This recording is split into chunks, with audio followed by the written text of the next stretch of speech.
ចូលដល់ក្តៅខ្លាំងហើយបងអូនចាអញ្ចឹងយើងថែសារសុខភាពទាំងអស់គ្នាហើយនេះគឺខ្ញុំមិនធ្វើទឹកតឡាយហើយវិធីធ្វើថ្មីងាយបែបខ្ជិលតែម្ដងចាហើយនិយាយថាពណ៌ឡើងស្រស់ទៀតណា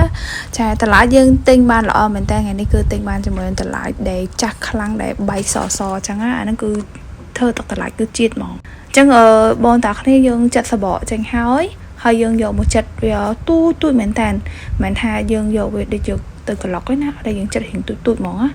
ចាអាស្រ័យបងអូនចិត្តមិនក៏បានដែរធ្វើឲ្យវាទូចស្ដើងល្មមចឹងទៅដើម្បីយើងយកទៅដាក់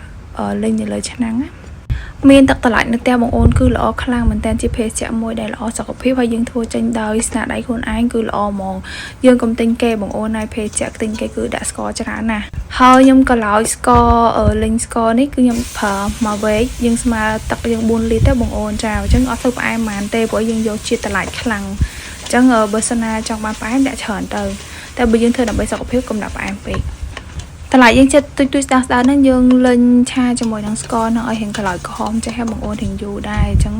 យើងឈរលេងរហូតទៅរៀងស្ងួតទឹកយើងថែមទឹកតិចឲ្យវាក្រហមអញ្ចឹងណាអញ្ចឹងហើយយើងថែមទឹកដែលយើងចង់បាន4លីត្រហ្នឹងមកហើយយើងមានជាមួយនឹងស្លឹកតយជាមួយនឹងពុតពត្រាក្រហមនៅអត់មានក៏អត់ដាក់ទៅហើយថែមអំបិលបន្តិចណារំងាស់វាប្រហែលជាកន្លះម៉ោងឲ្យរៀងចេញជាតិល្អនេះបងអូនហើយទឹករបស់យើងគឺពណ៌ទឹកតែហ្មងហើយអត់មាន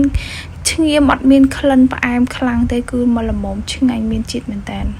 បងតាអរគ្នាធ្វើទុកនៅផ្ទះទៅទុកឲ្យកូនយើងឬក៏យើងហូបខ្លួនឯងដើម្បីល្អសុខភាពដែរមួយថ្ងៃមួយកែ